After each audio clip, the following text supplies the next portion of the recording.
Halo semua, pernah gak sih kalian pas lagi jalan-jalan ke kota tua Jakarta ngelihat bangunan yang berwarna putih yang klasik banget? Yuk ikut aku menjelajahi Museum Seni Rupa dan Keramik.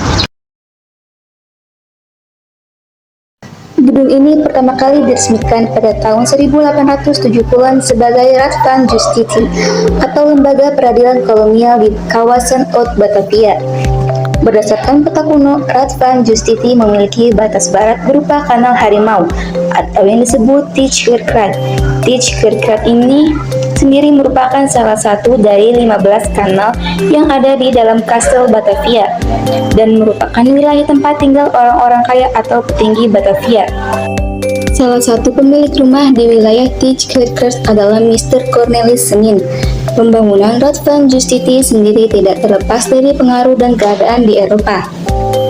Di Eropa sebelum abad ke-18, lembaga peradilan belum memiliki gedung tersendiri, melainkan berada dalam gedung parlemen atau balai kota.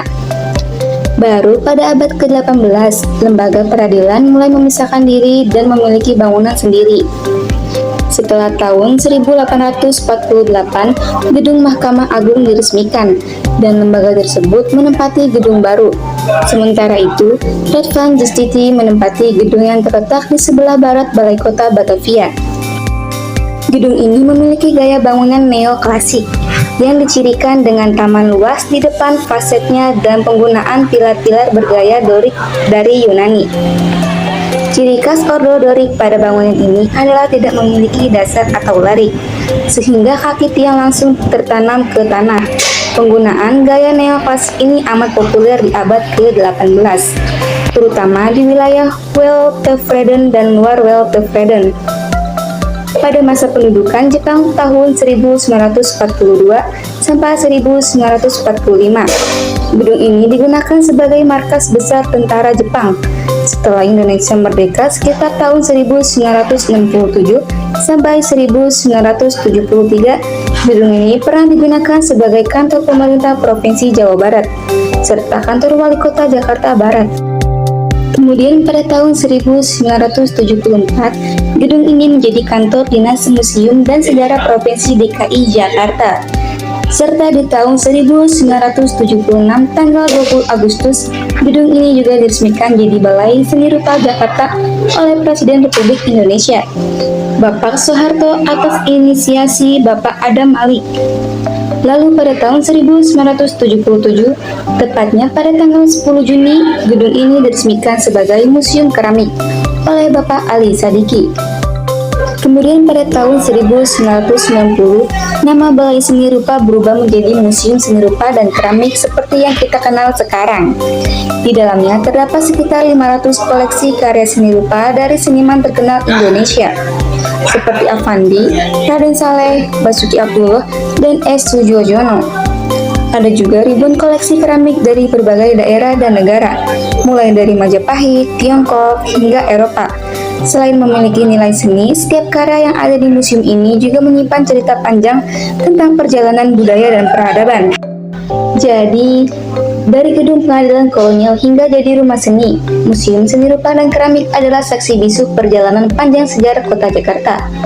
Tempat di mana seni, sejarah, dan arsitektur bersatu dalam keindahan yang abadi. Museum ini memiliki sekitar 500 koleksi seni rupa yang terdiri dari berbagai bahan dan teknik yang berbeda, seperti patung, totem kayu, grafis, sketsa, dan batik lukis. Pemerintah Provinsi DKI Jakarta melalui Dinas Kebudayaan DKI Jakarta mengapresiasi penetapan dua koleksi, yaitu lukisan pengantin revolusi karya Hendra Gunawan dan lukisan Prambanan atau Seko karya Sujojono. Tidak cuma seni rupa, di sini juga ada koleksi keramik yang cukup banyak, terdiri dari keramik lokal maupun asing. Keramik lokal berasal dari berbagai daerah di Indonesia, seperti Aceh, Medan, Lampung, Jakarta, Bandung, Purwakarta, Yogyakarta, Malang, Bali, Lombok, dan wilayah lainnya. Menariknya lengkap pula dengan keramik dari masa Majapahit abad ke-14 yang menunjukkan keindahan dan nilai sejarah yang luar biasa.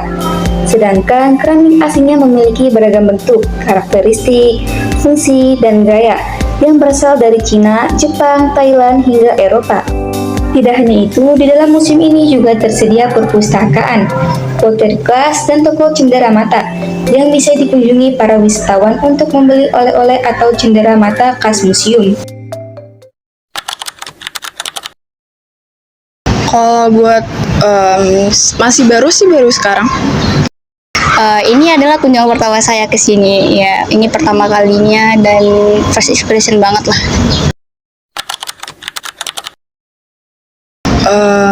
Di sini banyak banget peninggalan keramik-keramik yang emang udah dari 1900-an. Terus lukisannya pada bagus-bagus juga, inspirasi kita juga sih. Karena kan ini tentang seni rupa ya, pasti banyak banget gitu karya-karya seni rupa yang ada di sini. Jadi kita penasaran nih apa-apa aja yang ada di sini. Apalagi tadi kita kan udah kunjungan gitu ya. Terus kayak ternyata karya seni rupa yang ada di Indonesia dari zaman dahulu tuh udah unik-unik banget. Ada di pintu awal, di atas, di tangga hitam yang paling atas itu ada lukisan ular 4 biji. Yang paling saya suka itu lukisan pemandangan alam. Apalagi ternyata tadi saya lihat ada lukisan Danau Singkarak. Itu yang paling saya suka. Di sini tuh penting banget ya, karena kita bisa menginspirasi juga, terus juga bisa lihat dari peninggalan yang lain. Jadi dari tahun-tahun, ternyata dari tahun-tahun tuh banyak banget lukisan yang bagus-bagus. Ya, karena kita kan generasi muda, kita kan hidupnya di zaman sekarang gitu kan. Kita nggak tahu nih apa aja udah ada dari zaman dahulu gitu.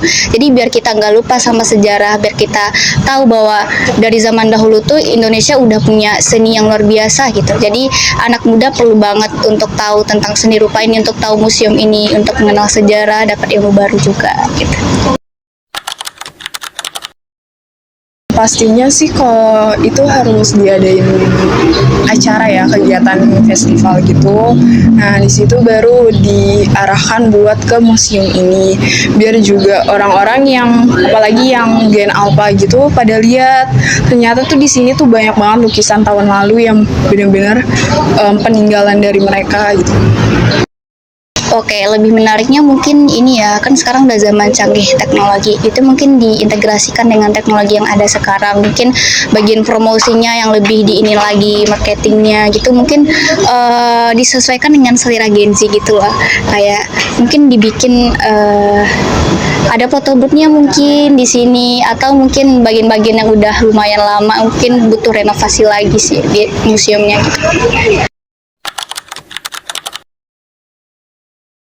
Tentunya karena ini museum seni rupa dan keramik, pasti yang berupa seni rupa itu biasanya kayak lukisan dan juga tentunya keramik dari berbagai zaman dan juga dari berbagai negara gitu. Untuk waktunya sendiri itu yang paling ramai biasa di weekend, Sabtu dan Minggu. Selain memang karena untuk umum dan juga kadang dari beberapa sekolah itu datang berkunjung ke museum berombongan. Untuk koleksi sendiri itu yang paling menarik di bagian lukisan. Tapi kalau untuk secara keseluruhan yang paling menarik tentu saja bagian di pottery class, soalnya rata-rata para pengunjung itu lebih sering ke bagian pottery class. Karena koleksi-koleksi yang ada di sini itu memang rata-rata sudah dari lama, dan tentu saja ini sebagai bentuk pembelajaran terhadap generasi selanjutnya bagaimana nenek moyang kita ataupun orang-orang terdahulu itu hidup, dan juga bisa memberikan kepada kita tentang kehidupan mereka di masa lalu untuk pembelajaran kita di masa depan.